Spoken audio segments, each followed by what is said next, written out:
nous, aujourd'hui, pour 15 000 €, genre, on décroche le téléphone. Tu vois. Attends, c'est une vraie histoire, ça. C'est vraiment c'est un bug technique que Binfluence nous a donné. Finesse, tu nous mets... Sujet plus compliqué. Sujet plus compliqué. Tu nous mets direct le sujet, tu vas nous mettre dans la collaboration. Mais en vrai de vrai, tu nous aurais pas fait le cash, on aurait dû arrêter. Il y a eu 1000 moments comme ça où on s'est dit on arrête. Nouvel épisode de Dans le Salon avec Thomas et Boris de Binfluence, vraiment un duo incroyable. Les mecs ils ont pas 30 ans, je sais même pas s'ils ont 25 ans. Ils ont une boîte qui fait plus de 3 millions de chiffres d'affaires. C'est les rois de l'influence, pas l'influence de Dubaï, l'influence où ils aident la commission à toucher les jeunes avec des influenceurs. Ils sont incroyables parce qu'ils ont eu le premier client à l'UNIF. Ils avaient rien, pas de boîte et tout ça, ils ont décroché MSF, donc ils ont plein de trucs à raconter. C'est vraiment très chouette dans l'épisode pour nous de voir ce duo si complémentaire, comme ça raconter comment ils ont réussi ce qu'ils ont fait avec peu de choses en fait au début et que maintenant c'est un secteur qu'ils maîtrisent, à être quasi le leader en Belgique. Bon épisode, n'hésitez pas à nous laisser un commentaire, ça nous aide à fond. Les applications de podcast sont là où vous trouvez tous les podcasts, n'hésitez pas à nous laisser 1 étoile, voire 5 évidemment si c'est bien. Merci beaucoup, bon épisode.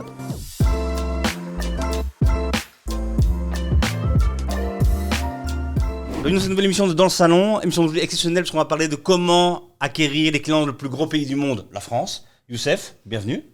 Merci à toi, on est très très contents. Je sens que l'épisode va être dingue. On a 2 invités exceptionnels, ça va être cool.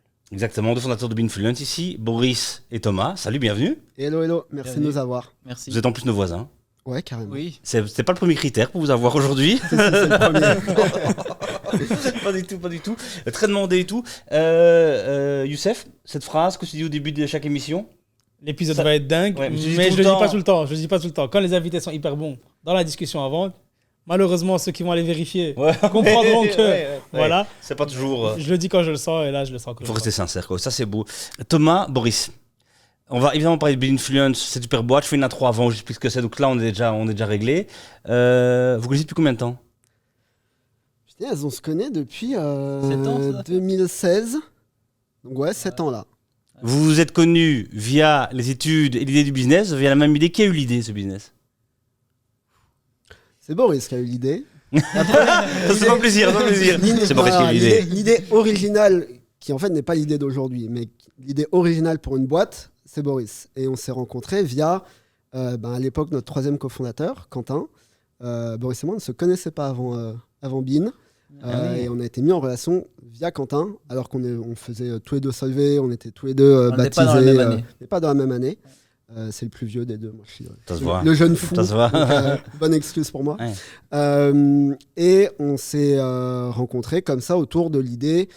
Et c'est quoi la première idée? C'était créer genre de la communication donc sur les réseaux sociaux à travers Monsieur et Madame Tout le Monde. Donc on parlait pas encore de créateurs de contenu, etc. C'était vraiment les débuts de la nano-influence, mais on savait même pas vraiment qu'on voulait faire ça. Et la toute première idée, c'était de mettre des filtres sur les photos de profil avec des logos de marque. Et de dire voilà, je change ma photo Facebook, je mets un filtre Spotify de moi avec mes écouteurs sur ma nouvelle photo de profil. Et en fait, ça crée de la visibilité. On peut le dire, horrible idée, nul. Mais c'est pour ça qu'on a vite bifurqué. En fait, à l'époque, on voulait tester plusieurs approches différentes, vu que c'était un peu le début et on avait des idées, mais on savait pas trop dans la pratique ce que ça allait donner. Donc on avait cette idée de filtre, et puis on avait aussi cette idée de... D'ailleurs, je sais même pas si on les avait utilisés, les filtres, durant la campagne Médecins Sans Frontières. On avait essayé, on avait développé une app, l'app avait craché et tout. Pour un client, ça devait être... Médecins Sans Frontières. Ouais, Médecins Sans Frontières. Ouais. Moi, je produis mes beaux clients. Ouais, franchement, très beau client. Client assez psychopathe pour nous faire confiance, alors qu'on avait une présentation dégueulasse et des hypothèses qui tenaient à peine debout. Mais qui nous a fait confiance. En fait, c'est ce qui nous a forcé à rentrer dans la nano-influence. C'est que cette idée de filtre qu'on avait vendu à Médecins Sans Frontières à travers une app qu'on avait développée nous-mêmes et qui a tenu genre 1 minute après le début de la campagne, on s'est dit mais on peut pas foirer la campagne auprès de MSF. Comment on va faire? On va juste demander aux gens, on abandonne les filtres, on leur demande de créer des publications Facebook pour Médecins Sans Frontières. Attends, c'est une vraie histoire, ça. C'est vraiment c'était un bug technique que Binfluence nous a donné. Mais d'ailleurs, ça a été très problématique parce il fallait qu'on trouve 100 personnes et on n'avait qu'1 semaine pour qu'ils fassent tous leurs publications en 1 semaine. Donc c'était très short niveau timing. Et donc, on avait déjà préalablement trouvé plus d'une centaine de personnes pour faire les publications. Et tout ce qu'on leur avait demandé, c'est le jour J de vous connecter à l'application et de faire vos publications. De mettre le filtre. Et le jour J, il n'y a rien qui a marché, évidemment. L'application qui buguait à fond la caisse. Et donc, on a essayé de résoudre les bugs, mais l'informaticien nous a dit oui, mais non, ça c'est un bug, ça va prendre 3, 4, 5 jours à la résoudre. Donc, on s'est dit ça sert à rien. Là, on n'a plus le temps, on n'a qu'une semaine. Et donc, on a dit on abandonne l'app, on demande juste aux gens de parler de Médecins Sans Frontières et du sujet de l'époque et d'en parler sur leur Facebook, puisque c'était Facebook à l'époque, le réseau principal. À l'époque, quoi. C'était comment ça? À l'époque, 2017. 2017, on a viré le développeur. Genre jour 1. et après, on a passé une semaine sur le campus de l'ULB à aller demander à nos potes de potes, des inconnus sur Paul Léger, si vous voulez bien parler de Médecins Sans Frontières en échange de 5 €. Et de créer une publication Facebook, et on y est arrivé. Parce que les 100 premières personnes dont on avait demandé de se connecter à l'app, une fois qu'ils ont essayé 3, 4, 5 fois de télécharger l'app, ils nous détestaient. Donc c'était hors de question de continuer de faire ce qu'on leur a demandé, donc il fallait trouver 100 nouvelles personnes, et donc c'est là qu'on a commencé. Très très bon ça. Et quand ce bug arrive, vous vous rappelez comment vous étiez C'était horrible. En fait, on était tous les trois, on s'était mis, s'était appelés, et on se disait, mais putain, c'est infernal, genre l'app marche pas concrètement, donc on essaye d'appeler le dev. Le dev, en fait, il nous répond, il dit, mais les gars, moi je suis en vacances. Donc, mais à la base, on voulait l'associer au projet. On voulait être 4 cofondateurs, dont un tech, vu que tout reposait sur l'app. Donc le 4e cofondateur en devenir qui nous dit, je suis en vacances, en fait, je m'en fiche que ça marche pas, je veux profiter de mes vagues. Donc on le vire. Et on se dit, voilà, il n'y a plus de dev. Donc il n'y a pas d'app, il n'y a plus de dev, comment on fait? On y va à la mano, et voilà quoi. C'était infernal, on s'est dit ok, c'est raté, genre on n'a pas trop réfléchi sur le moment, on s'est juste dit faut qu'on trouve une solution et on l'attend, tu vois. Et puis on était dans le rush pendant la semaine à marcher sur tout le campus de l'ULB pour trouver 100 étudiants, tu vois. Et vous êtes tous les deux comme ça, un peu fonceurs, ou il y en a un peu flag, un qui a vu ses choses calmement, l'autre qui a vu tout casser, tu vois comment? Moi j'ai voulu tout casser, mais comme d'hab. Comme d'hab, non, Boris est beaucoup plus posé que moi. Et persévérant aussi, parce que je me rappelle. Persévérant. Une fois, parce que c'est vrai que. Ça balance. Voilà, ça règle je me fais allumer direct. Non, mais à l'époque, moi je parle de cette anecdote. Mais je me suis à l'époque. Voilà, à l'époque, je me souviens que quand on avait réussi à retrouver déjà 50-60 personnes, on était tout fou. C'est trop bien, on a réussi. Les 100 premières personnes n'ont pas voulu faire le truc. On a retrouvé 50-60 personnes, c'était trop bien. Et donc, Thomas et Quentin, ils étaient déjà là en mode on va déjà se prendre un petit verre tranquillou pour célébrer tout ça. Et moi j'étais là, non les gars, il reste encore 40 personnes, il faut y aller, on n'a pas le temps. Ah mais tu connais, il y avait TD le soir. Il y avait d'autres priorités. Il y avait d'autres priorités aussi à ce moment-là. Le fait pas leurs vacances, mais toi les TD. Non, mais il y avait d'autres priorités. On était encore étudiants, faut pas l'oublier. Moi j'étais très impliqué dans le cercle, Salvé. Donc voilà, ça restait qu'un projet, une première campagne, on savait pas où on allait avec ça. Et vous connaissez pas, comment ça marche? Raconte-nous pour des étudiants qui sont à l'UNIF aussi, qui sont en haute école, parce que l'entrepreneuriat c'est fort quoi, c'est parti, ça marche sur plusieurs années, sur machin. Souvent on entend, on se connaissait depuis qu'on était petit, blablabla, tu vois l'histoire de. C'est compliqué, hein. Moi, je sais pas si forcément les amis sont toujours la meilleure personne avec qui lancer des business. Évidemment, c'est la chose à laquelle on pense en premier, parce qu'on se dit voilà, je connais bien telle personne, c'est chouette, etc. Mais après, c'est vrai que quand on lance un business. C'est compliqué parce que ça peut très bien fonctionner comme ça ne peut pas bien fonctionner. Je pense que c'est pas parce que ça marche bien dans l'amitié avec quelqu'un que ça va forcément bien marcher sur le côté travail. Donc ça, c'est un test à faire. Et donc si vous faites un test avec des gens avec lesquels vous êtes amis, il y a le risque que ça fonctionne comme le risque que ça fonctionne pas. Et si ça fonctionne pas, il faut que vous soyez tous les deux, vous ayez chacun assez de recul pour vous dire que si ça fonctionne pas, on garde l'amitié sans casser le côté...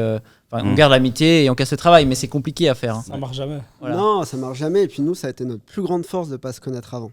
Parce que, alors évidemment, on a énormément de points en commun qu'on a découvert l'un chez l'autre, et c'est pour ça que ça marche encore hyper bien aujourd'hui.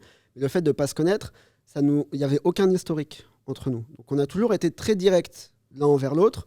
On a tout de suite pu jauger les forces et les faiblesses de l'autre dans le contexte du projet. Et d'une manière objective. Et d'une manière objective, vu qu'il n'y a pas d'historique. Et c'est ça qui nous a permis après de dire, ok, toi tu es fort là-dedans, moi je suis fort là-dedans, let's go, on se tient responsable. Et au pire, si ça ne marche pas, on se serre la main et on ne risque pas de perdre une amitié. Donc on s'est toujours dit les choses. Et encore aujourd'hui, et maintenant évidemment qu'on est amis, genre Boris peut-être la troisième personne au monde que je vois le plus souvent et à qui je parle le plus. Troisième, c'est... Et top 3 quand même. Hein. Okay. La famille, Okay. la copine, voilà. Et ça nous a vraiment aidé en fait à être hyper carré sur le projet, et lui et moi. Et c'est quoi la grande force de Boris ? C'est son esprit cartésien et sa manière de réfléchir, de planifier, de se dire ok, mais si ça va comme ça, quels sont les scénarios A, B, C, D. Et ça c'est hyper agréable parce que moi je suis un peu créatif / bordélique / instinctif, et ça c'est ses avantages évidemment, mais c'est aussi ses inconvénients. Et voilà, je pense sa faiblesse c'est ce côté un peu plus réservé, un peu moins prise de risque, un peu moins grande gueule, et je trouve que c'est un truc qu'on dit pas assez en entrepreneuriat, mais avoir une grande gueule c'est un avantage de ouf. Et voilà, donc ses forces sont mes faiblesses et mes forces sont ses faiblesses. Mais Boris, balance quand même, balance-toi. Non, mais on est hyper complémentaires. T'es d'accord déjà avec ce constat-là? Oui, tout à fait. Je pense que Thomas a bien résumé. Et donc après, comme il a dit, mes faiblesses qui sont la créativité, pas avoir une grande gueule, c'est tout Thomas, quoi. Ouais. Comme la grande gueule, on est à l'aise, quoi. Bien sûr. On a compris. Donc c'est vraiment, on est vraiment opposés à ce niveau-là. Donc c'est très complémentaire, quoi. Ouais. Et il faut tout, et surtout dans notre industrie qui est une industrie éminemment créative. Alors oui, c'est très bien d'être créatif, mais derrière, il ne faut pas oublier qu'il y a une boîte à faire tourner, il y a du RH, il y a de la finance, il y a de la strat. Voilà. Et je pense que c'est très important, de toute façon, que ce soit entre deux cofondateurs ou entre des collègues, de pouvoir avoir du recul et se rendre compte de, ses propres faiblesses et ses propres qualités, et puis de se rendre compte de, deux, des qualités et des défauts des autres personnes avec lesquelles on travaille, parce que c'est comme ça que tu arrives à le mieux collaborer et à te dire, OK, là, on est sur tel projet, qu'est-ce qu'on a besoin concrètement, qu'est-ce qu'il faut faire concrètement, qui va s'en occuper, comment on répartit les tâches, etc. Oui. Et ça, c'est hyper important. Et vous n'avez pas une histoire un peu spéciale, vous aviez... Enfin, spéciale, non, c'est pas le bon terme, je m'excuse déjà pour ça, mais vous aviez donc un troisième cofondateur qui est parti puis revenu, ou revenu puis parti? Ouais, finesse, sujet plus compliqué. Sujet plus compliqué. Tu nous mets direct le sujet, tu vas nous mettre dans la collaboration. Mais en gros, l'histoire est la suivante, c'est que donc Quentin, avec qui on a de base en Cébine, à un moment, ça ne marchait plus pour tout un tas de raisons. Et je tiens vraiment à le dire de nouveau ici, c'est pas que sa faute. C'est pas non plus que de la nôtre. Voilà, la vie a fait qu'on s'est séparés une première fois. Ce qui a été dur. Mais voilà, ça a été aussi pour Binfluence, en tout cas pour le mieux. Yes. Ça a été dur au niveau de nos relations personnelles avec Quentin, parce que pour le coup, et pour Boris et pour moi, Quentin, c'était avant tout un ami et pas un cofondateur. Donc on a vécu aussi cette rupture de là. Et puis, à un moment, on s'est dit, tiens, Quentin a fait... 2-3 ans plus tard. Hein. Ouais, c'est ça, 2021. Quentin, fin 2021, Quentin a fait son bout de chemin, nous aussi. On voulait lancer à l'époque le Sway, qui est donc notre pôle de gestion de talent exclusif. Quentin a toujours été quelqu'un avec un immense relationnel et voilà, donc on s'est dit tiens, ça peut être le bon moment de reproposer à Quentin de venir pour gérer ce lancement. Il a mûri, nous aussi, on pense que voilà, ça peut le refaire. Et Boris et moi, on s'est dit de toute façon, il n'y aura que deux options à ça. C'est soit ça marche, et c'est trop bien, soit ça ne marche pas, et c'est horrible. Alors déjà, pour Quentin de revenir, puis de potentiellement devoir repartir, et puis pour nous de devoir se reséparer de Quentin. Et malheureusement, voilà, ça n'a pas fonctionné autant qu'on le voulait, et on a dû se reséparer. Mais c'était dur. Est-ce que vous êtes toujours potes? La question. Je sais pas, j'aimerais te dire oui, mais en fait, ouais. Ça laisse des traces. Ça laisse des traces de ouf. Et surtout pour lui. Ouais, surtout. En fait, tu vois, moi, j'ai pas envie non plus qu'on se mette en mode victime. Ça a été notre décision et on doit l'assumer. Mais pour lui, et je comprends totalement qu'il y ait des choses qui se soient cassées, quoi. Ouais, dur. Mais t'as plombé l'ambiance. Au niveau des associés, c'était quoi? T'as plombé l'ambiance. C'est des choses de la vie. Mais t'as raison. Non, mais justement, j'allais revenir là-dessus. C'est que chez FC, par exemple, le CTO a été licencié. Est parti 10 ans et puis redevenu CTO. Ouais. Non mais donc voilà, évidemment que maintenant on va pas dire Quentin va revenir, ça paraît possible pour tout le monde, mais dans l'entrepreneuriat, Tu sais jamais dans 5, 6, 7 ans, tu vois, chacun dans sa carrière et tout. Voilà, c'est la vérité d'entrepreneuriat, c'est pas toujours heureux, c'est pas toujours facile. Je pense qu'il y en avait beaucoup des boîtins avec des fondateurs en plus, en moins. Ouais, bien sûr. Bien sûr. Je vais parler du début de Binfluence. Ouais, d'accord. Ouais. Vas-y. Si t'as pas autre chose, on va là-dessus. J'ai plein de choses.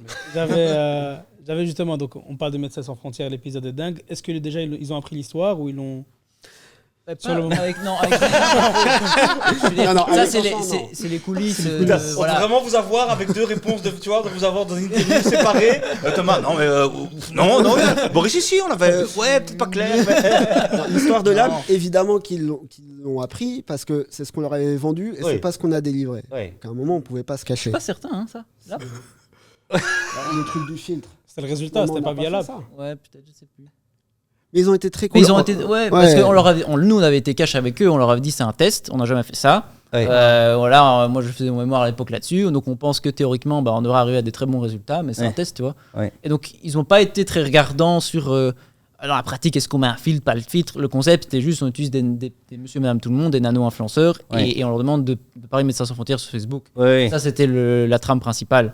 Et après on est arrivé avec nos résultats et c'est là qu'on a vu qu'ils étaient dingues, quoi. Le manager nous a dit j'ai jamais vu ça. Les résultats, tu as l'impression qu'il fallait la portée de l'impact de la campagne. Il faut savoir que donc, MSF déjà ils ont été assez dingues pour nous filer un petit budget. Déjà pour qu'on fasse bien le test, nous on était prêts à le faire limite gratuitement. Évidemment. Mais ils sur ont des études, tu fais ton truc. On sortait même pas des études, on était aux études. Oui, c'est ça. Donc ils nous filent un petit budget, mais ils n'avaient pas mettre 100% de leur investissement sur nous, bien évidemment. Donc, ils avaient leur campagne traditionnelle, télé, etc. Et ils avaient pris les services d'une agence d'influence qui, à l'époque, faisait vraiment de la macro, donc avec des très gros créateurs à plusieurs centaines de milliers d'abonnés. Et nous, on a fait les résultats, on a fait la campagne, on a récolté les résultats. On ne savait même pas, quand on a mis les résultats dans le rapport, si nos résultats étaient bons ou pas. Tu vois, parce qu'on n'avait jamais fait ça, on ne savait pas ce qu'on avait fait. Et en fait, le digital manager de l'époque, Thibaut, avec qui on est toujours en contact et qui est plus chez MSF maintenant, mais qui est toujours un ami, il avait mis un tableau comparatif entre la campagne traditionnelle, la campagne avec l'agence d'influence classique et notre campagne à nous. Et c'est là où il a dit, les gars, en fait, j'ai jamais vu des résultats aussi impactants, aussi forts en termes de taux d'engagement, de nombre d'impressions, de coûts de campagne, tu vois, et de retour sur investissement, qu'avec vous et avec votre approche sur la nano-influence. Et nous, c'est ce qui nous a ouvert les yeux en se disant, alors déjà, on a réussi à gérer une campagne avec tous ces problèmes, on l'a gérée, on l'a délivrée, et au-delà de la délivrer, on a rapporté des résultats de dingue à notre client. Et donc, ça a validé tout un tas d'hypothèses qu'on avait, de se dire, la nano, ça marche, et ça peut vraiment créer de l'impact pour les annonceurs, quoi. Comment on peut être assez fou que pour se dire, je suis en train de faire un TFE à mémoire, et j'essaie d'avoir un petit contrat au passage, mais d'aller chercher MSF directement. Alors, moi je pense que pour le coup, Solvay, il formate quand même un peu. Alors on peut dire qu'on est un peu arrogant, tout ça. Non, ça pourrait se dire. Voilà, ça pourrait se dire. Enfin, vous deux, agent Solvay, quoi. Oui, évidemment. En général. On est l'exception. Moi, personnellement, ce que je trouve l'avantage de ça, c'est que moi, personnellement, quand je vois moi qui sort du secondaire et qui rentre à l'université, et moi qui sors de l'université, je peux autant vous dire que la confiance en moi, elle est passée de là à là, quoi. Et c'est important, cette confiance en soi, parce que c'est ça qui te permet, surtout quand tu veux devenir entrepreneur, de faire les choses, de passer à l'action, et pas te dire ça serait bien de faire ça, et puis en fait on le fait pas parce qu'on n'ose pas, parce qu'il y a plein de raisons, voilà. Et donc ça, moi je trouve que c'est un énorme avantage que donne Solvay, c'est qu'il donne la confiance nécessaire dans les gens pour qu'ils puissent faire ce dont ils ont envie de faire. Et oui, évidemment, il y a toujours le risque que ça fonctionne pas, mais ça c'est le jeu. Mais après, donc la confiance est très importante parce que c'est ce qui nous a permis d'aller contacter des boîtes. Mais MSF, c'était notre choix Z. C'est-à-dire qu'on a envoyé 50 mails à Coca, Spotify, Apple, Carrefour, etc. Il y a 49 boîtes qui nous ont même pas répondu. Et il y a MSF qui nous a répondu en disant « On n'a pas compris complètement ce que vous voulez, on aime bien votre démarche, venez, on se rencontre dans nos bureaux, vous allez nous présenter tout ça. » Nous, on était tout fous d'avoir un rendez-vous. On avait écrit une présentation, mais horrible, dégueu. Genre, je pense qu'on l'a encore, on la ressortira pour les 10 ans de Bill, un truc comme ça. On était allé limite en costume cravate chez Médecins sans frontières. Enfin, tu vois, ça n'a aucun sens. On a présenté et Pour les deux gars de Solvay, Mais en oui. costard Mais pour la ouais, caisse. mais oui, non mais c'est ça. Et en fait, MSF, ils ont été hyper cool dans leur compréhension de Ouais. qui on était, ce qu'on voulait faire. Ils ont très bien compris que c'était un test. On leur a pas menti là-dessus. On leur a dit, bah, nous, on est nulle part. Enfin, voilà, tu vois, on Ouais. aimerait bien faire ça avec vous, mais on garantit rien. Et ils ont été tellement cool de nous mettre, de nous faire confiance, de nous mettre le pied à l'étrier, de nous responsabiliser aussi avec, tu vois, un budget, des attentes, une campagne qui a du sens et qui donc aussi nous a donné un peu de sens, tu vois, à ce qu'on voulait faire en termes de test. Ouais. Et on l'a fait parce que, et ça pour le coup, aussi bien Boris que moi, que Quentin, quand on nous confie un truc, on veut le faire et on veut le faire de la meilleure manière possible. Et c'est encore le cas aujourd'hui avec tous les clients qu'on accompagne. Donc à partir du moment où MSF nous fait confiance, nous, on n'allait pas pisser sur cette confiance-là. Tu vois. Et donc on l'a fait au maximum de ce qu'on pouvait et ça a donné les résultats que ça a donné et trop bien. Mais ouais, à la base, nous, on voulait bosser avec Apple direct. Tu vois. Direct. Son client maintenant Apple ou pas? Toujours pas. Putain, les gars, Apple, le mail. contactez. Ah, le mail, Steve, le mail, il est là quelque part. Steve, Ah moi. bon, Steve, Quel c'est un peu vieux- compliqué. C'est un petit peu Oh, le compliqué vieux pour quand il Steve. restait calé. Ah, 20e siècle. J'ai honte, Voilà. désolé. Et ouais, donc, donc le concept évolue, hein, filtre, pas filtre et tout. Mais moi, je vous ai croisé au début de votre carrière. Enfin, pas du tout de votre carrière, mais au début, quand j'étais fonds d'investissement et que. Ah non, pas du tout. Quand moi, mais ça, c'était en... Attends, c'était en quelle année ça? T'as été le premier Si, le petit prêt. à nous 25 filer, 000 €, là. à nous ouais filer du cash. Ouais. Ouais, si, c'était Allez C'est là la journée. Incroyable. C'était en 2018-2019. Ouais, ça. ouais. Le seul on s'était pas planté. Non. Ouais, si. Ouais. Mais donc au début, il y avait une vision très tech. Ouais, c'est Ouais. moi, je me souviens, j'étais venu chez vous, je me rappelle. Ah ouais, Au-delà du filtre, il y avait Hyper une vision, tech. on veut faire un SaaS, machin. Ouais. C'était la mode du SaaS, tout le monde faisait un C'est SaaS, vrai, ils tout le voulaient faire monde. un SaaS. C'était la mode du SaaS. Il n'y a pas de SaaS. Mais nous, on était des primo-entrepreneurs. On était biberonnés à la Silicon Valley, les SaaS, The Family. Évidemment qu'on voulait faire un SaaS. Mm. Mais genre, faire une agence, non, on n'est pas des vieux, tu vois. Ouais. Et puis, Et Les pour gars finir, de Zama. full agence. Classique. Mais avec de la tech. Non, il y a de la tech. ah, On a de la tech, c'est juste qu'on la commercialise pas. Il y a une app. Ah ouais, il y a Ouais, une ouais. app, Il y a une app de suivi, tout etc. un dashboard et tout. Qui est un gros facteur différenciant en tant qu'agence. Ah ouais D'avoir cette couche tech, d'avoir automatisé des trucs, d'avoir des équipes qui peuvent être plus productives à travers ce qu'on a développé. Mais à l'époque, ouais, on voulait faire du SaaS, évidemment. Ouais. Pur et dur. Et Bon, ça, c'est ça a changé quoi. Donc vous faites MSF, on va pas faire tous vos clients, mais. MSF, on a eu melon de ouf. On s'est dit, OK, on est les rois du monde, on va contacter la Commission européenne. Ouais. Commission européenne, ils nous ont répondu. Donc, deuxième rendez-vous. Vraiment, elle est un peu Commission chiante votre histoire. C'est Ouais, ça, on a fait c'est un ça, mail, on c'est a ça. envoyé- Il y a pas de que chute. veux-tu, C'est facile. genre, Il y a pas de Commission européenne, on y va, tout fier de nos résultats chute. d'MSF. Sa cravate. Yes. Costard cravate évidemment. Mais La là base. pour le coup, tu vois, on était dans le Là, thème. ça la fallait, commission. ouais. Le meilleur, c'est ça. Donc on y va, on est tout fiers, on dit MSF nous fait confiance, blablabla. Et à la Commission européenne, franchement, ils kiffent, ils disent ok, trop bien, nous on a une campagne, donc été 2017, pour la jeunesse en Europe. Justement, on aimerait savoir ce que les jeunes attendent de l'Europe d'ici à 2030. Et faire une campagne sur les réseaux. En C'est plein nous, dedans. tu vois, évidemment, let's go. Ouais. On est en plein On dedans. maîtrise le campus de l'ULB, vas-y Voilà, quoi. Pas on que On le est. campus de l'ULB. On- Pas que le campus Pas, de l'ULB. pas que le campus de l'ULB. Et là, la Plusieurs Commission campus européenne. d'Europe. Oui, monsieur. Ouais. Oh oui, non, mais bien Ah, sûr, bien sûr. La Commission Mais la vérité, européenne, c'est que derrière, à l'époque, vous gériez que le campus de l'ULB, c'est quoi. qu'on avait que l'ULB, on avait fait Ouais. qu'une campagne avec Ouais, c'est ça, 100 c'est ça. potes Ouais. et potes de potes. Ouais. La Commission européenne, nous on s'attendait à ce qu'ils nous disent ok la Belgique. Ouais. Ils nous disent ok bah trop bien, mais nous la campagne étant la Commission, c'est dans 6 pays différents. Est-ce que vous pouvez gérer ça? On se regarde, on se dit bah évidemment qu'on peut gérer ça. Classique, tu vois. On sort de là, on dit on est des dingues. Genre pourquoi on a dit oui? Genre on a, Ouais. enfin voilà. Et en fait on s'est démerdé. Encore une fois, sûrement notre esprit entrepreneurial pour le coup. On s'est démerdé. On s'est dit bon en fait on va trouver soit des potes de potes dans chaque pays de la campagne. Donc Espagne, Italie, Portugal, Allemagne, Pays-Bas, Belgique, et on va les transformer en country manager de Binfluence, et eux vont gérer pour leur pays, genre le nombre de nano-influenceurs qu'on doit trouver, ils vont faire la campagne, etc. Ils allaient faire comme nous avec Médecins sans frontières, mais dans leur pays. C'est ça. Ok. Et en fait, on devait trouver 500 personnes dans les 6 pays. On l'a fait tout l'été, on n'a pas dormi, et on a délivré la campagne. Les résultats étaient ouf, la Commission européenne était trop contente. Et à partir de là, on s'est dit, bah, vas-y, let's go, on est Binfluence, on est partout en Europe, etc. Et puis, évidemment que ça s'est pas fait comme ça, et on a dû fermer parce que gérer 12 personnes alors qu'on a 2 projets, c'est pas possible.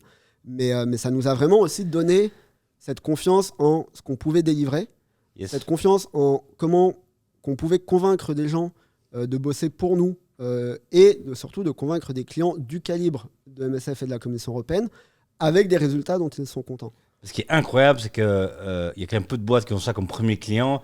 Après, ça doit t'ouvrir des portes en plus, la confiance que t'apportes toi, les noms, c'est quand même... Ouais, c'est sûr que quand tu as MSF et la Commission européenne comme client, les rendez-vous se font beaucoup plus facilement. Après, tu vois, on a quand même passé... faut pas oublier qu'on était encore aux études, que pour nous, c'était encore un peu un projet, qu'on n'était pas sûr de ce qu'on voulait en faire, voilà, moi, je préférais passer mes nuits au TD plutôt que de bosser sur le projet. Et donc, en fait, pendant 1 an, après ces 2 gros premiers contrats, on a un peu zigzagué, faire des petits contrats, se prendre des noms. Pendant 2 ans, ça a été un peu du testing aussi, de comment continuer d'améliorer les résultats, comment optimiser tout ce qu'on faisait. Parce qu'évidemment, les campagnes qu'on a gérées, si tu devais compter le nombre d'heures qu'on a passé et qu'on devait facturer à l'heure, ça ne marchait pas. Comprendre l'industrie dans laquelle on rentrait aussi. Nous, on n'avait aucune notion de marketing à part le cours à Solvay qui vaut ce qu'il vaut. Je ne vais pas me fâcher avec mon alma mater. Mais voilà, donc on a dû apprendre les cycles de vente, comment vendre, à qui parler, quoi dire, etc. Et éduquer aussi le marché. Il ne faut pas oublier que nous, quand on a lancé Bean, l'influence, tu vois, quelques marques qui en faisaient, et encore, c'était confidentiel. On a dû ce que c'était. On a dû expliquer pourquoi on prenait le chemin inverse de tout le monde à l'époque, de faire avec des petits créateurs plutôt qu'avec des gros. Donc voilà. Juste de l'engagement, quoi, c'est ça. Ouais, c'est ça, engagement, authenticité, proximité avec l'audience. Et voilà, et on a construit comme ça. On a eu besoin de cash à un moment, tu nous l'as donné.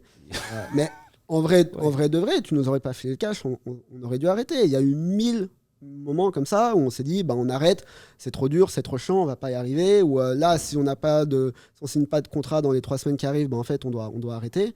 Et donc ça n'a été que, tu vois, des galipettes en avant. Jusqu'au moment où on a eu assez de clients, assez de confiance en nous, des assez gros montants de contrats pour se dire, OK, là, c'est bon, on a un truc solide. On se donne 6 mois à l'automne 2019, une fois que j'avais reçu mon diplôme, pour se dire, on fait ça à fond, vraiment, et on voit où ça nous mène. Et si on arrive à se payer d'ici là, OK, let's go, on continue. Et sinon, on serre la main. Super projet qu'on pourra mettre sur le CV. Et là encore, chance de ouf. On se dit ça en septembre. En octobre, on a invité avec une autre agence au pitch influence de Carrefour Belgique.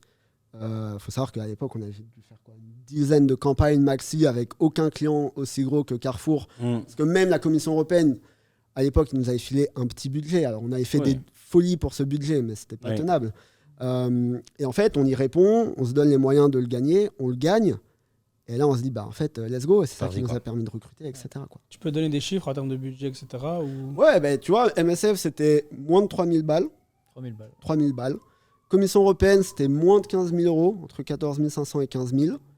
Tu vois, donc, et nous, aujourd'hui, pour 15 000 euros, genre, on décroche le téléphone. Tu vois. Non, mais c'est vrai. Voilà, on la voulait, la romance. Voilà, ça le fait. Aujourd'hui, on décroche, on raccroche très vite. Tu la gardes, celle-là, Julien, on la coupe.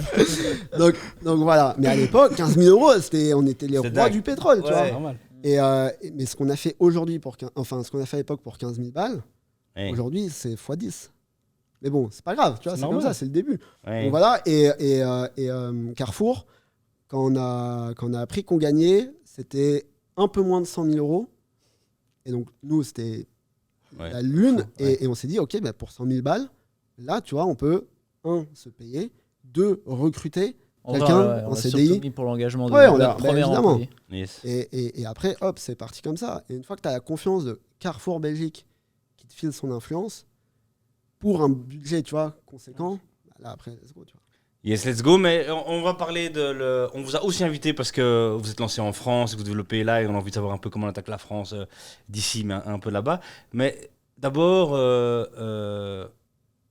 cette hypothèse de départ de dire que la nano-influence, il y a plus d'engagement et tout, est-ce qu'aujourd'hui c'est encore vrai avec l'explosion des influenceurs, l'explosion de concurrents qui font appeler à des influenceurs, le UGC qui arrive partout c'est quoi aujourd'hui votre évolution, votre thèse là-dessus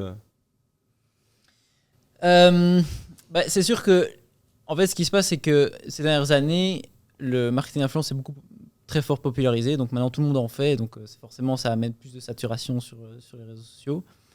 Et ce qui s'est passé, c'est que du coup, ces dernières années, les créateurs de contenu demandent des tarifs de plus en plus élevés parce qu'ils se sont rendus compte de leur valeur. Parce que à l'époque, les nanos, je sais plus combien on les payait, mais pas grand-chose, quoi. Vraiment pas grand-chose.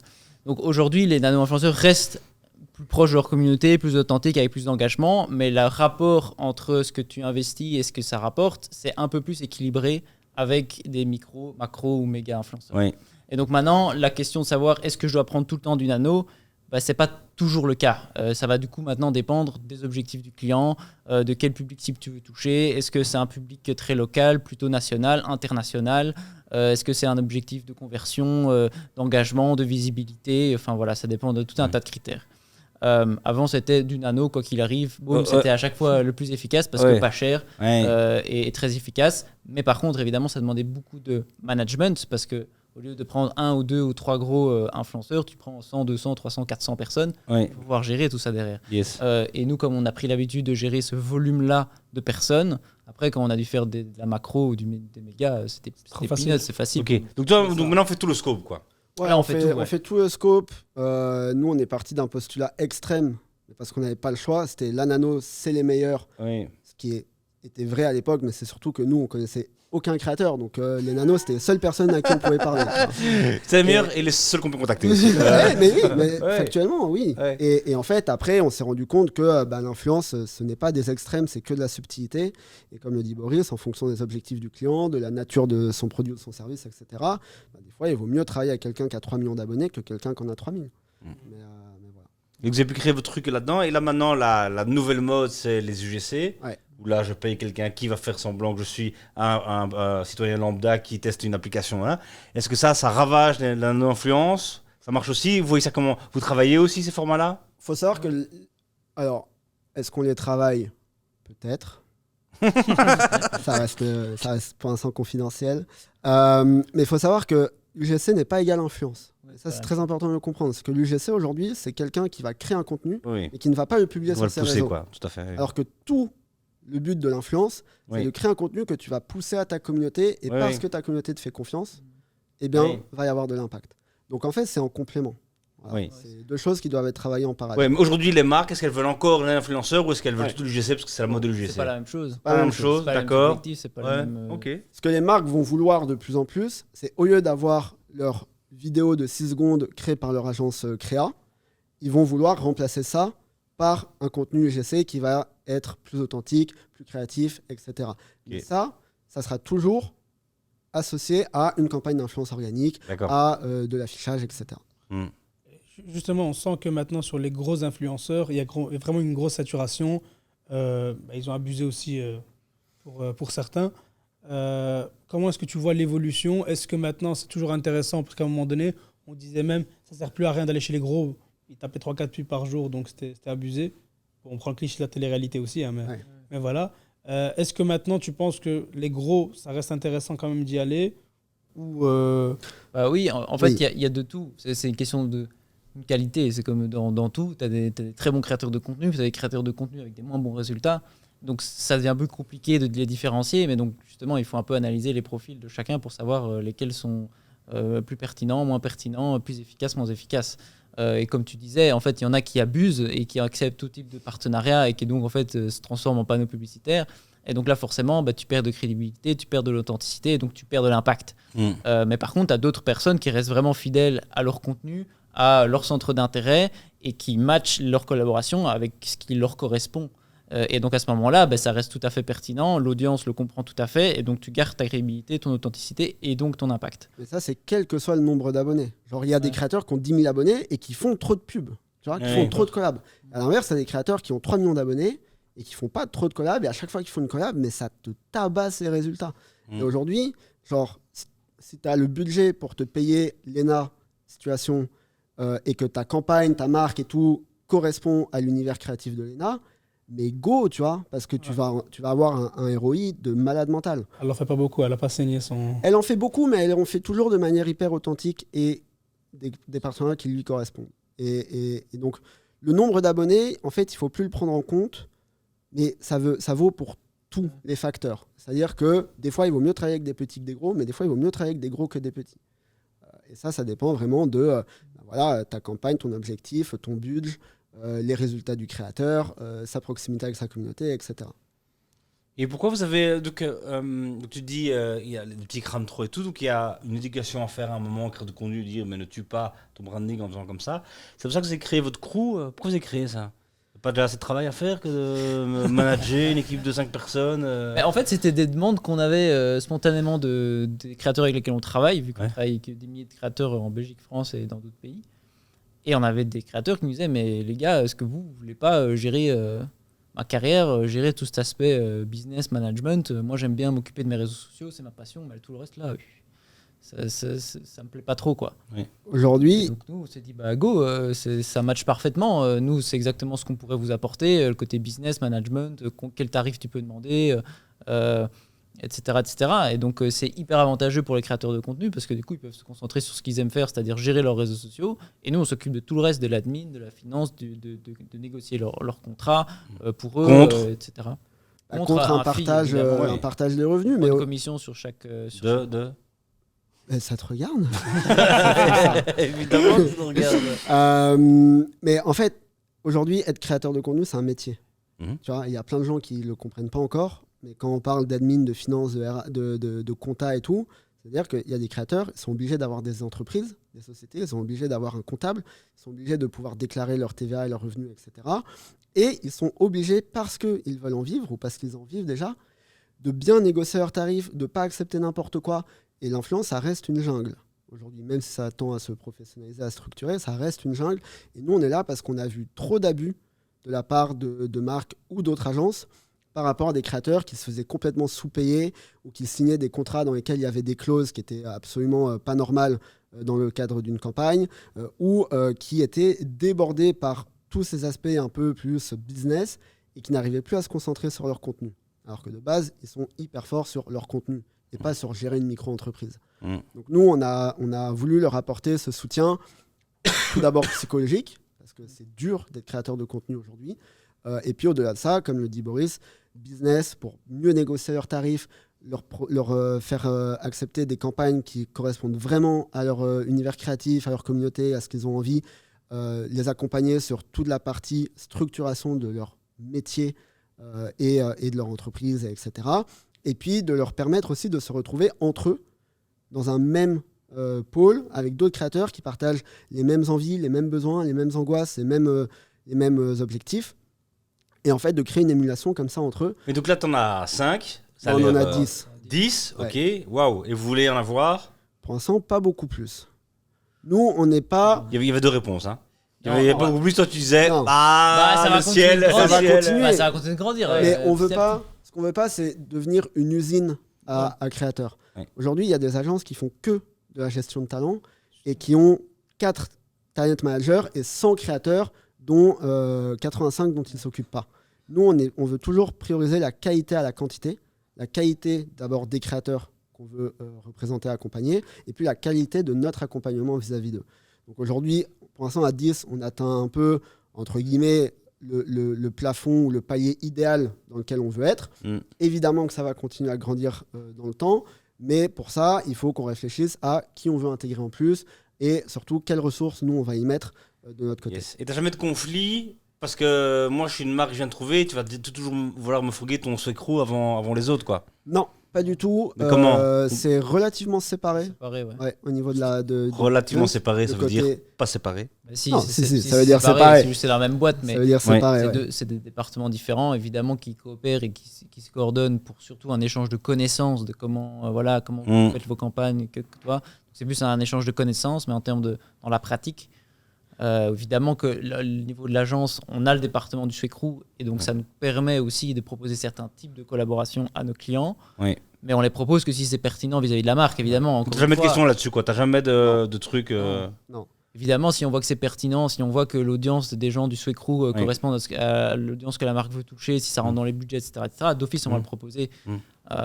Et voilà. Et puis c'est vrai qu'il y a pas mal de choses qu'on peut faire aussi avec eux. Oui. Est-ce que vous pouvez un peu nous guider? C'est compliqué parce qu'ils sont très très vastes et je sais qu'il y avait eu des grilles qui étaient sorties et que tu avais contesté et tout, mais comment tu navigues? Je suis une start-up, je vais faire le courrier à l'influence. C'est quoi un tarif? C'est quoi?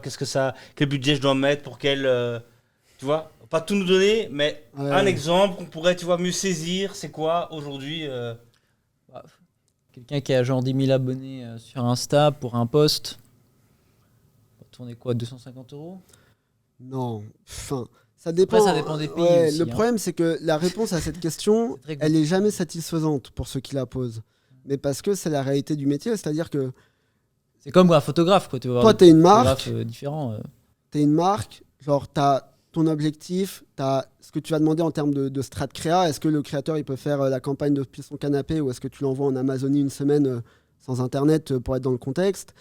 Ça dépend du lien potentiel affectif que le créateur a avec ta marque. Tu vois, est-ce que, en fait, bah oui, moi j'adore Carrefour, j'ai tout le temps faire mes courses chez Carrefour. Trop bien, Carrefour me demande qu'on collab. Quelqu'un dit ça, j'adore Carrefour. Et moi, tu vois. Ok, très corporate. Très corporate. Non, mais oui, non, mais il y en a, tu vois. Et ça peut être Carrefour, ça peut être Longchamp, ça peut être n'importe qui. Ouais. Mais versus en fait, ok, je connais pas vraiment la marque, je vais engager ma crédibilité, ma communauté vis-à-vis de cette marque, dont j'ai potentiellement demander plus cher. Est-ce que la campagne c'est one shot sur 3 semaines ou est-ce que c'est pendant 1 an? Et donc, comme je deviens ambassadeur, bah, je vais pas pouvoir travailler avec des concurrents directs, donc c'est aussi un coût d'opportunité qu'il y a, etc., etc., etc. Et aujourd'hui, tu prends un créateur qui a 15 000 abonnés sur Instagram, eh bien, en fonction de la marque qui va le contacter, du type de campagne qu'il va proposer, de lui, son planning, de son relationnel avec la marque, etc., il peut demander 1000 balles, comme il peut demander 500 balles, comme il peut demander 3000 balles.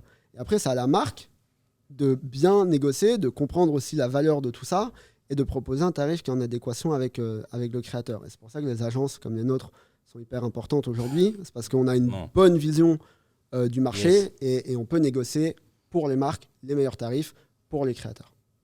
Ok. Mais donc, dur d'avoir un tarif. Dur d'avoir un tarif. Mais le plus simple, de toute façon, l'influence, c'est de l'humain. Et ça, les marques, elles doivent, et les startups, elles doivent le comprendre. Tu fais pas de l'achat média quand tu fais de l'influence. C'est un humain en face de toi qui a ses besoins, ses désirs, ses envies, ses encres de prix. Si toi, tu ne sais pas combien il est proposé, bah, tu lui demandes. Et lui, il va te sortir un prix. Et si le prix te correspond, bah, trop bien. Et si tu trouves que le prix il est trop élevé, bah, tu lui dis, voilà, c'est trop élevé, est-ce qu'on peut trouver un entre-deux? Et c'est de la négo, quoi. Tu as des startups en Belgique qui travaillent avec vous, avec des influenceurs, et vous trouvez qu'ils font un bon travail? Tu veux dire en direct? Ouais. Non, même avec vous, qui travaillent avec vous, où vous avez vu des campagnes d'influenceurs, vous trouvez que ça marche bien on a quelques startups en France, enfin startup et puis scale-up, chez qui ça marche bien. En Belgique, on accompagne. On va dire quoi, des startups, des clients, quoi. Ouais. Ou tu as vu une startup belge qui a fait une chouette campagne des influenceurs Ouais, des startups qui font des chouettes campagnes, il y en a. Tu vois, tu as Edgar et Cooper. Ça, ils font des chouettes trucs. On a eu une campagne avec eux, je crois, l'année passée. Ouais, je dis pas de bêtises. Ouais. On a tellement de clients que. Ouais. Mais bon, nous, on n'est pas et on l'assume complètement. Et l'insolence. Non, mais c'est la réalité. On n'est pas focus startup. Oui, bien sûr. On n'est pas focus startup. On a une offre de qualité et de service qui, en fait, malheureusement, élimine un peu les jeunes startups. Mais je pense que n'importe quelle startup dans laquelle il y a des gens qui comprennent l'influence peuvent faire des super campagnes à moindre coût. Ça, c'est sûr. Aujourd'hui, je suis une app, je veux faire de l'acquisition. L'influence, c'est le meilleur truc? Ça marche de ouf. Quand c'est bien compris, quand c'est bien fait, quand c'est bien aussi agencé avec d'autres canaux de com. Mais tu vois, on accompagne Vinted. Oui. On a fait des résultats d'acquise de ouf. On a accompagné Vinny Daily en France, qui est une app pour mieux choisir son vin. On a fait des résultats de ouf. Donc ouais, ça marche. Mais par contre, encore une fois, ça marche que si tu comprends comment bien faire de l'influence. Et l'influence, c'est un outil comme n'importe quoi. Donc elle est aussi efficace que l'utilisation que tu en fais. Tu sais sorti des punchlines, toi. Putain, c'était écrit avant, c'est balancé comme ça et tout. Nickel. Là, on va parler un peu de ce pays, la France. Ouais. Toi, tu viens. Ouais. Pourquoi vous avez choisi de lancer la France? Et racontez un peu comment s'est passée la première semaine et comment s'est passée la dernière semaine. Pourquoi la France? Déjà, c'est parti d'une volonté personnelle de pouvoir retourner en France un jour.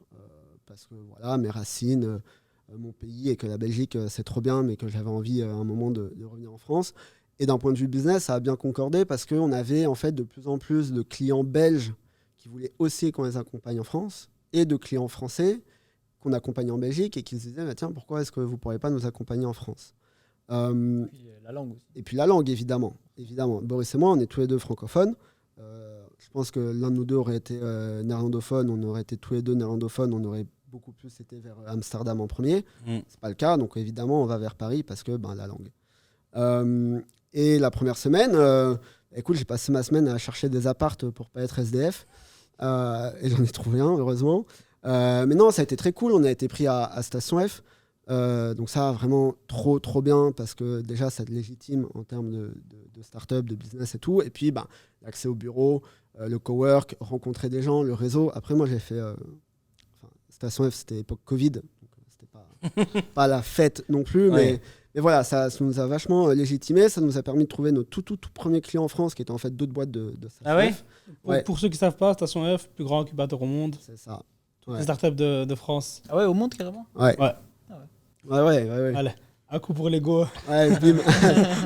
donc non, ça a été cool. Après, la France, c'est un challenge. C'est un marché beaucoup plus mûr en influence. Il y a beaucoup plus de boîtes.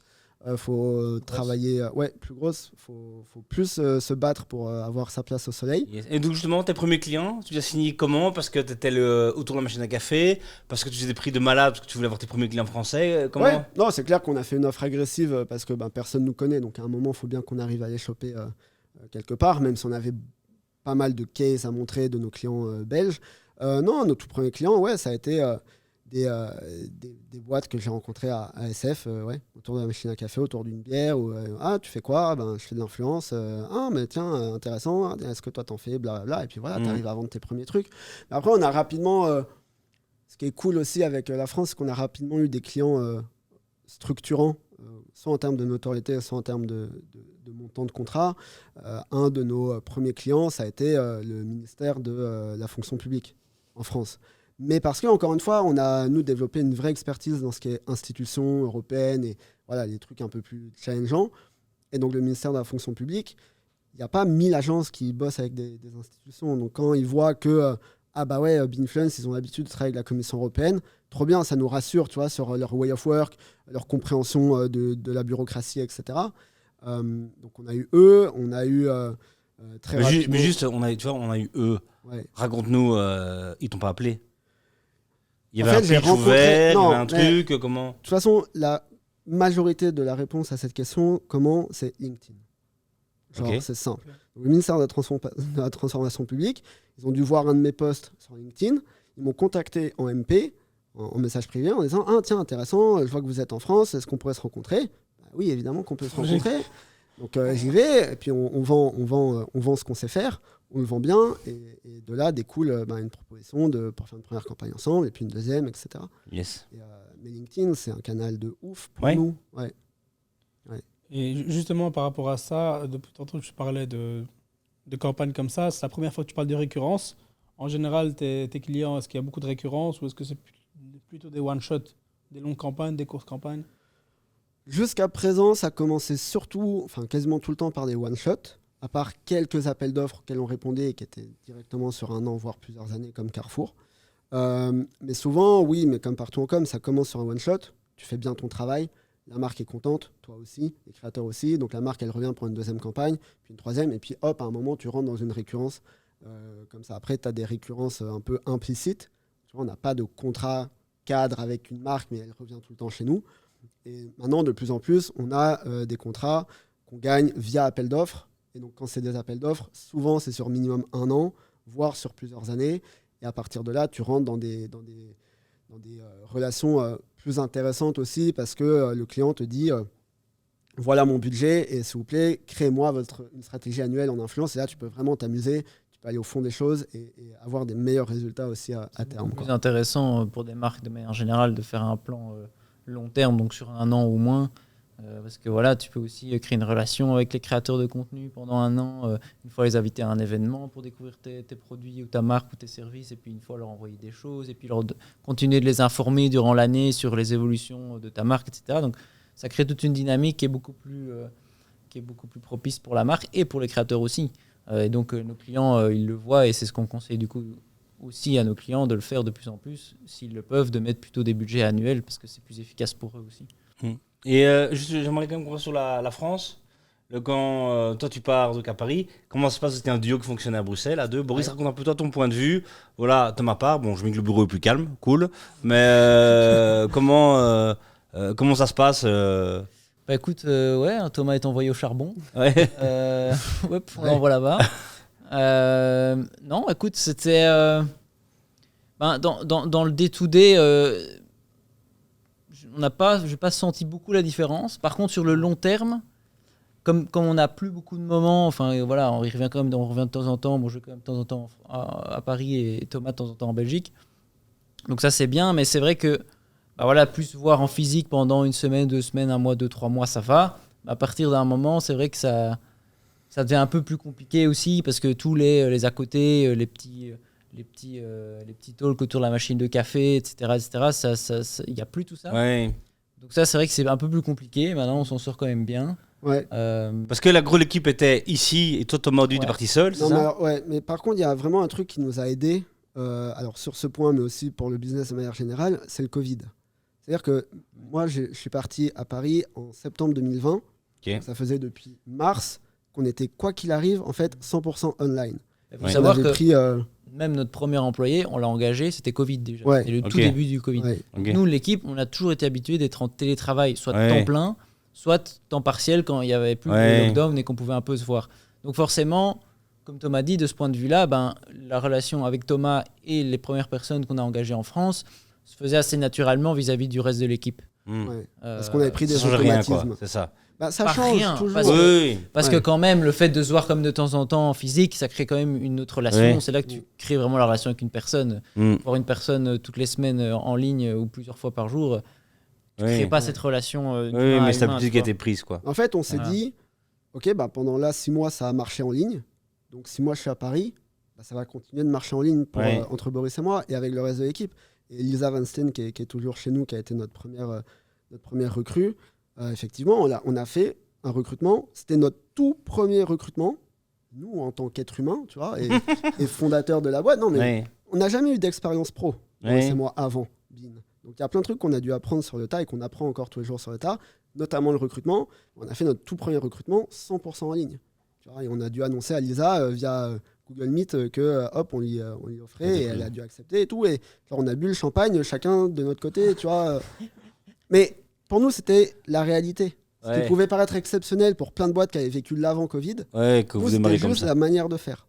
Et aujourd'hui, évidemment qu'on préfère se voir et passer du temps ensemble avec les équipes, mais quand Boris est à BX et moi à Paris, on y arrive très bien, quoi. Vous êtes combien ici, combien là-bas? On est 20 ici et on est 6 à Paris. Ok. Il y en a qui font les trajets comme toi ou... Pour l'instant, peu. Ça arrive pour certains déjeuners clients avec des gros clients, etc. Mais souvent, je viens ou alors Boris vient. Et donc, cette évolution de cette équipe de 6, au début, tu commences tout seul. Tu chopes tes premiers contrats comme le ministère là, via LinkedIn. C'est quoi la grosse différence? Marché français, tu es plus mature, mais ça veut dire quoi concrètement? Ça veut dire que tu galères plus à trouver des clients parce qu'il y a une pression de dingue. Non, mais c'est comme quand tu dis que les États-Unis sont 3-4 ans à l'avance. C'est un peu ça. La France est 1 an ou 2 à l'avance, tu vois, par rapport à la Belgique. Donc ça, c'est très intéressant parce que nous, d'un point de vue business, on a appris aussi plein de trucs. Voilà. Et donc la France nous a permis d'apprendre des choses qu'on a pu aussi appliquer en Belgique. Et c'est quoi le truc que tu as appris? Le truc que j'ai appris, c'est qu'en France, tu as une beaucoup plus grosse vision ou un beaucoup plus gros focus plutôt sur les résultats. Tu vois, en Belgique, l'influence, à l'époque, maintenant ça arrive justement, mais à l'époque, c'était oui, on va prendre autant de créateurs. Puis voilà, basta, les résultats, on verra bien. En France, c'était ok, c'est quoi tes KPIs de campagne? Genre, qu'est-ce que tu peux me promettre? Ça va être quoi mon impact? Ce qui était beaucoup plus agréable en France, ce qui nous a énormément aidé, c'est qu'en Belgique, à l'époque, on devait encore beaucoup convaincre une marque de faire de l'influence et puis de faire de l'influence via nous. En France l'influence, c'est sûr. L'influence, c'était bon, tu vois. Genre, c'était ok, let's go, nous, on est convaincus, t'as pas besoin de me pitcher ton industrie. Genre, juste, dis-moi pourquoi je devrais aller avec toi. Et donc ça a été plus facile pour le business. Après, la France, beaucoup plus de concus. Donc, quand tu arrives sur des... Comme qui? Sean Event, Event? Non, ça, c'est les nuls. Ça.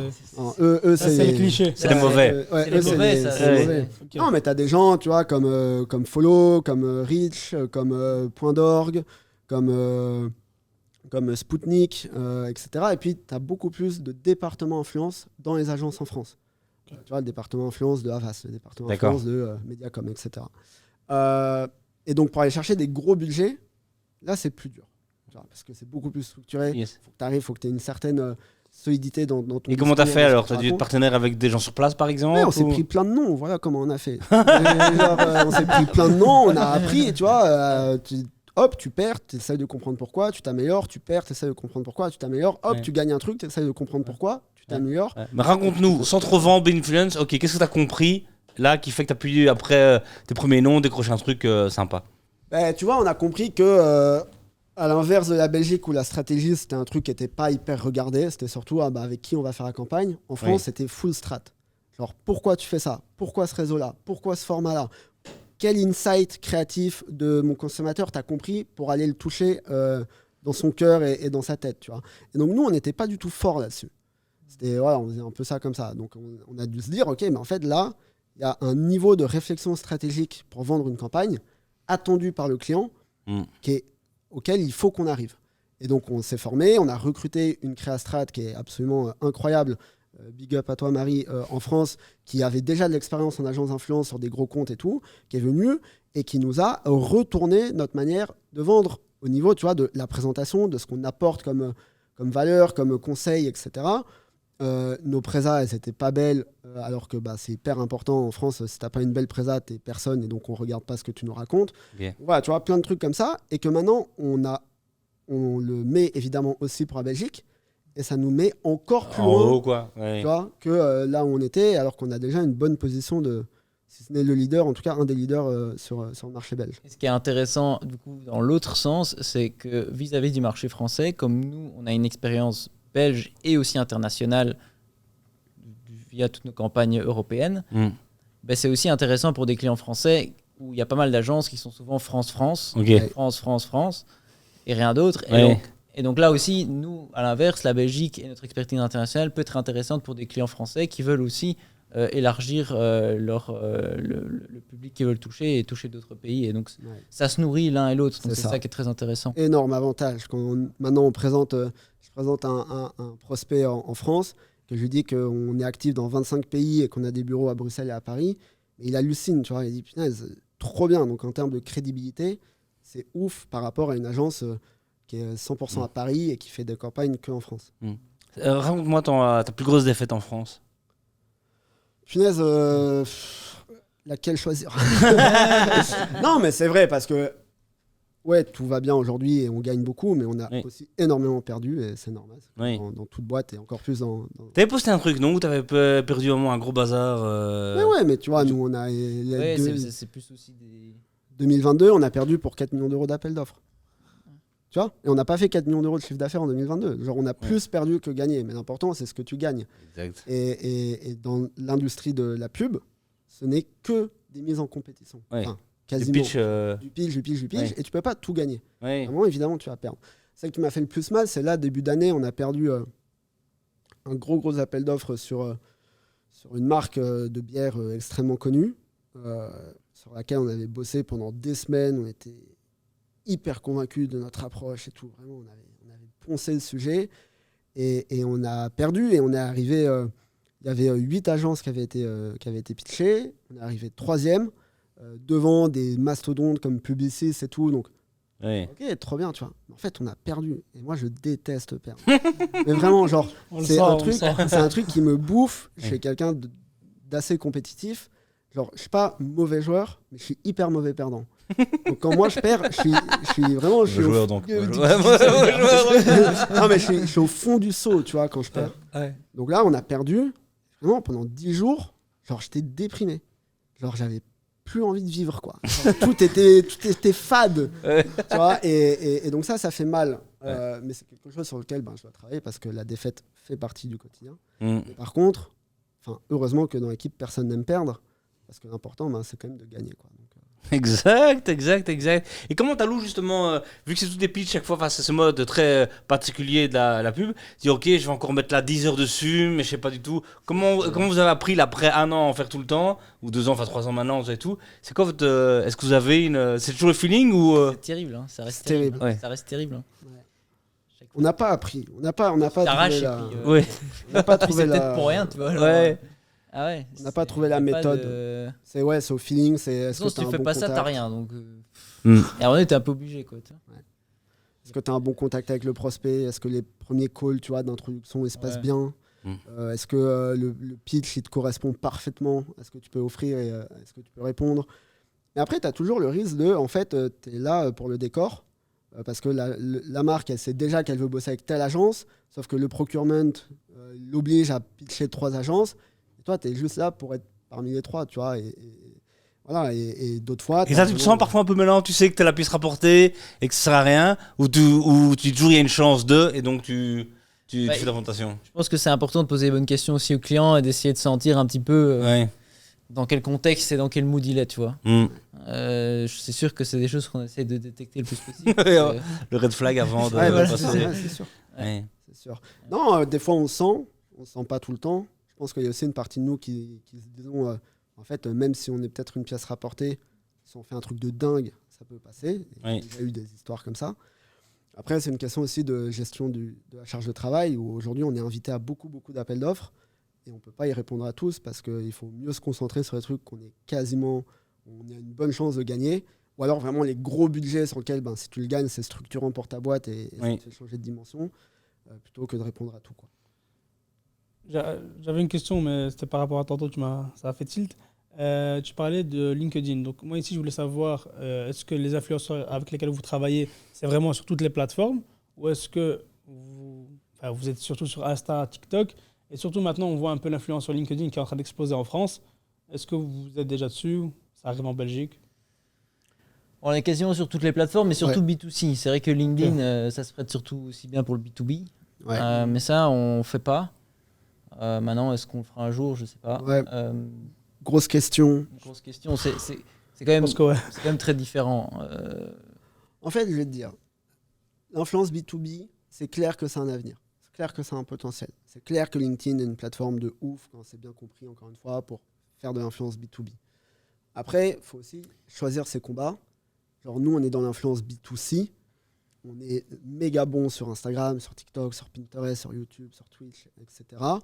Et il y a tellement d'opportunités à aller chercher sur l'influence B2C qu'on préfère se concentrer là-dessus plutôt que, encore une fois, d'étaler un peu de trop peut-être nos forces et de dire on se lance sur LinkedIn, on fait du B2B parce que c'est la nouvelle mode. Non, tu vois, je pense qu'il y a des agences qui vont extrêmement bien faire leur travail en influence B2B. Nous, le B2B, ça nous a jamais excité plus que ça, tu vois. Pour l'instant, il y a tellement de trucs à aller chercher en B2C qu'on se concentre là-dessus. Pour moi, il y a 2 grandes barrières dans le B2B sur LinkedIn. La première, c'est que quand tu crées un réseau de créateurs de contenu, tu vas devoir trouver des gens qui sont chaque fois dans des industries différentes en fonction du client. Donc, c'est-à-dire que d'un client à l'autre, tu vas avoir peu de fois où tu vas pouvoir réutiliser les mêmes créateurs parce qu'en fait, chacun travaille dans des domaines très différents.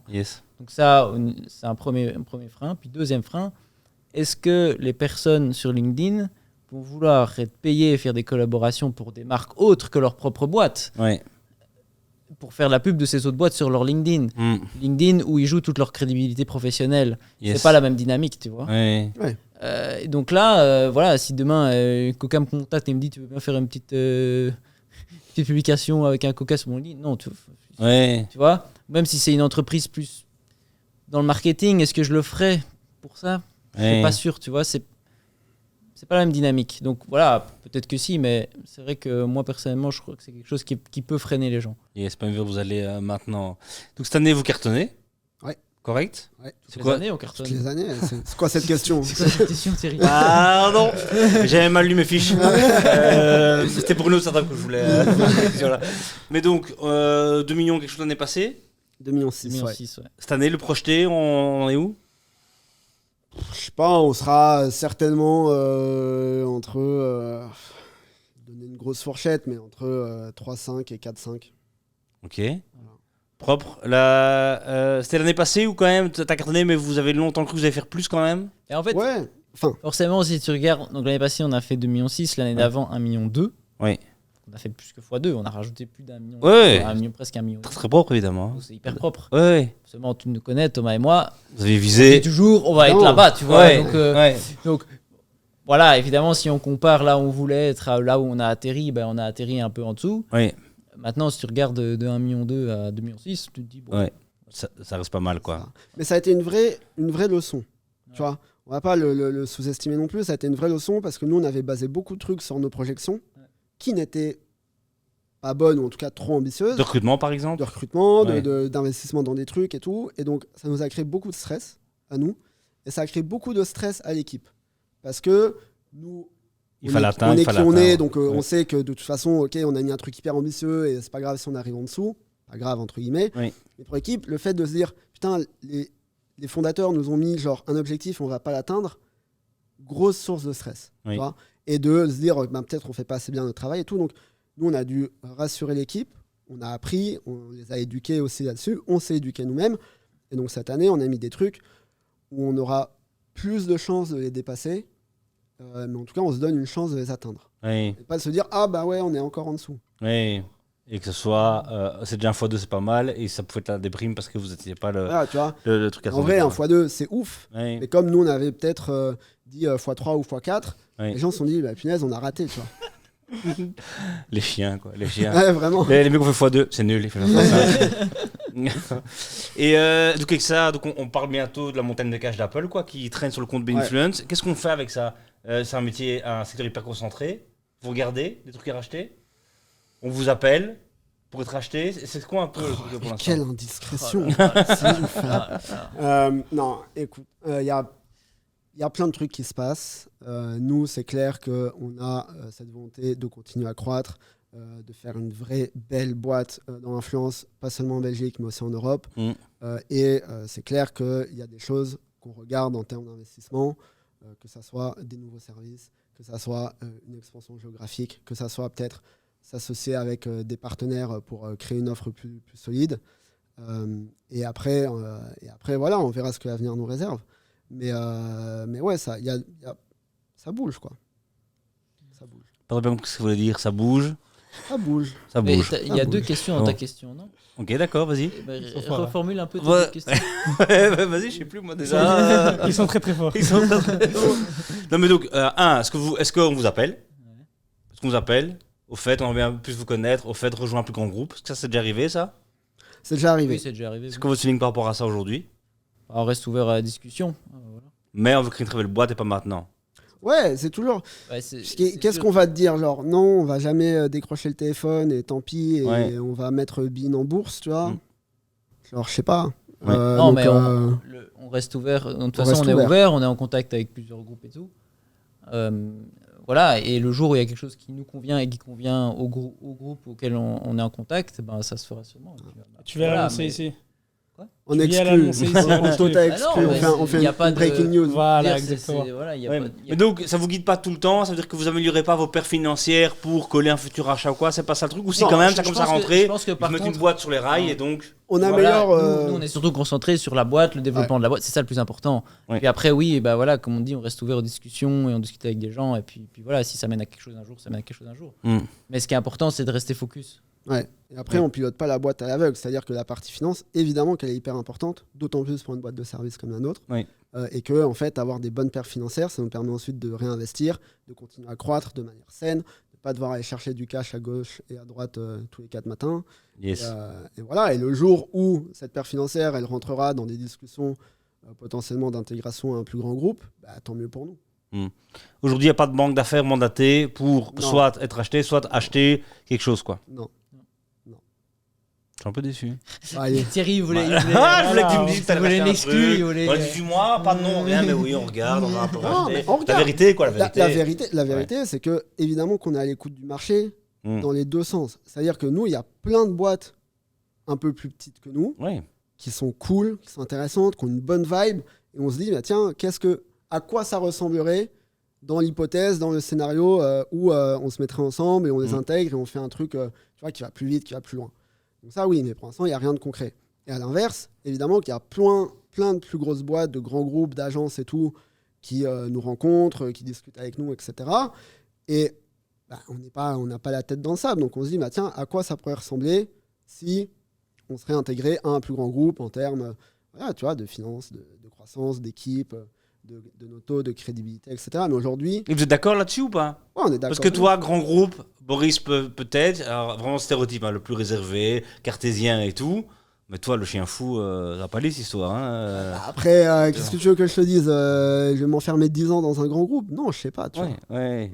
Mais ce qui est sûr, c'est que on n'est pas pressé de vendre et on n'est pas pressé de racheter non plus. Donc, il faut que ça se fasse seulement et si seulement c'est intéressant pour la boîte, si c'est intéressant pour Boris et moi, si c'est intéressant pour l'équipe et si c'est intéressant pour le marché dans son ensemble. Yes. Voilà. Beaucoup de critères. Et donc cette année, pas encore. C'est pas une façon de doubler son chiffre d'affaires, de dire ok, on rachète un truc comme ça, on grandit par acquisition, qu'est-ce qui est très propre. Non, parce qu'on a encore plein de trucs à régler nous en interne. Ouais. Tu vois, on n'est pas du tout arrivé, on n'a pas gagné, hein. Loin de là. Donc il y a plein de trucs qu'on doit régler, il y a plein de trucs qu'on doit mieux structurer. Il y a plein de choses qu'on veut faire nous de notre côté avec Bein. Ouais. Si dans nos plans l'intégration d'une autre boîte fait sens. On regardera. Mais pour l'instant, on n'est pas là, focus à dire oh punaise, on doit absolument racheter une boîte. Cette année, il faut faire fois. Tu vois, là, on n'a pas prévu. On a prévu peut-être fois un peu moins de x2. Ouais, forcément, le chiffre d'affaires devient de plus en plus gros aussi. Exact. Un peu moins de x2. Et on viendrait raisonnable ici, c'est pas mal. On verra où on tombe et on préfère être dans la situation où en fait on fait plus qu'attendu. Yes. Plutôt que moins qu'attendu. Que pour l'année passée, quoi. Ouais. Nickel. Je pose une dernière question. D'accord ? J'aimerais bien que vous regardiez la caméra et vous disiez aux étudiants qui sont dans votre position il y a 5 ans, 6 ans, 6 ans. Maintenant que vous avez fait votre truc, c'est quoi votre meilleur conseil pour sortir et créer sa boîte, y aller, le faire ? Tu veux commencer ? Non, mon conseil, ça serait de vous écouter vous-même si vous avez... quelque chose en lequel vous croyez, une intuition, et que tout le monde vous dit non, il faut pas le faire, faites-le. Ouais. Non, mais c'est clair, nous, personne n'a cru en nous au début. Personne. Hein. Pas nos potes, pas nos familles, pas nos copines de l'époque. On était de juste, l'époque. Très bien placé, ça. On était juste nous trois avec nos convictions et se dire vas-y, let's go, on verra bien. Et le marché nous donnera raison ou tort. Et la seule personne, entre guillemets, qu'il faut écouter, c'est le marché. Donc, si personne croit en vous, c'est pas que vous avez une mauvaise idée, c'est peut-être que personne comprend ce que vous voulez faire. Et le marché il sera suffisamment intelligent pour vous dire si vous aviez raison ou pas. Et après, c'est de se lancer, pas trop préparer tout. Tu vois, nous, on aurait trop préparé, on aurait fait trop de théories, on se serait jamais lancé, on aurait eu trop peur, on se serait dit c'est impossible et tout. Ouais. Vraiment, lance-toi, t'apprendras sur le tas. De toute façon, c'est normal que tu te prennes des portes et que tu te prennes des défaites, mais t'apprendras sur le tas et réfléchis pas trop au début. Et après, continue de pas trop réfléchir parce que sinon, tu es trop vite bloqué. Et dans une startup, quand tu lances un projet, c'est pas bon d'être bloqué, jamais. Il vaut mieux faire une erreur et puis la récupérer plutôt que de rien faire. Par contre, c'est quand même très important, ce qui est logique aussi, mais c'est d'apprendre des erreurs qu'on fait. Évidemment. C'est-à-dire que si on fait des trucs, on prépare pas trop, on apprend sur le tas. Si tu n'arrives pas à avoir un peu de recul sur ce qui s'est passé pour t'améliorer, forcément, tu vas nulle part. Il faut être radicalement transparent avec toi-même et avec tes cofondateurs, si tu te lances. Parce que je suis sûr qu'il y a plein de boîtes de start-up qui bifurquent l'idée 300 fois. Et donc, quand on parle l'idée originale et c'est là où tu arrives, c'est fort différent. Mais ça, c'est en général positif. Ça veut dire qu'ils ont écouté le marché, ils ont écouté les feedbacks, ils ont adapté pour arriver à quelque chose qui correspond à ce que des consommateurs, utilisateurs ont envie, quoi. Ouais. Et puis, lance-toi. Il n'y a pas de meilleur moment que quand tu es étudiant pour te lancer. Tu n'as pas de crédit, tu n'as pas de famille, a priori. Tu peux, quoi qu'il arrive, au pire, aller continuer à dormir chez papa ou maman ou chez un pote ou quoi. Donc, et au pire, si ça ne marche pas, très bien, ça te fera une bonne histoire à raconter. Et puis, tu auras toujours suffisamment de temps de trouver un taf et de rentrer dans la vie active. Et il n'y a aucun problème avec ça. Et puis, vis-à-vis d'un employeur, c'est toujours aussi assez attrayant. Je veux dire, quelqu'un qui s'est lancé dans un projet, qui a eu l'initiative de le faire, qui a voulu, même si ça a planté. Oui. C'est quand même intéressant. Donc, au pire, tu auras quelque chose de bien sur ton CV. Top, parfait. Je vous arrête parce que sinon on va faire une autre émission là-dessus. En tout cas, vous êtes complémentaires. C'était un qui donnait l'autre. Ils sont généreux, ces deux-là. Merci beaucoup d'être venus, les gars. On vous souhaite évidemment tout le meilleur et que ça continue à cartonner 2x2, 4x4, 4x5. C'est vous qui voyez, mais continuez à faire rêver, quoi. J'ai envie de dire à bien faire ça. On fera une autre émission pour ceux qui trouvent qu'on aurait été trop langue de bois là-dessus sur à quoi sert un influenceur et est-ce que toutes les polémiques sont justifiées ou pas. Mais ici, on a vu une autre façon qui n'est pas l'influenceur de Dubaï, qui est l'influenceur qui est pour la Commission européenne, qui est j'imagine que toutes vos causes sont pas aussi belles que celle-là, mais voilà, c'est une façon de toucher les gens et c'est pas mal. Merci beaucoup. Commentez-nous ça, mettez des étoiles et allez suivre Thomas et Boris sur LinkedIn et tout ça, quoi. Trop bien. Merci beaucoup pour les super questions, les gars. C'était un plaisir. À plus. Merci. Ciao, ciao.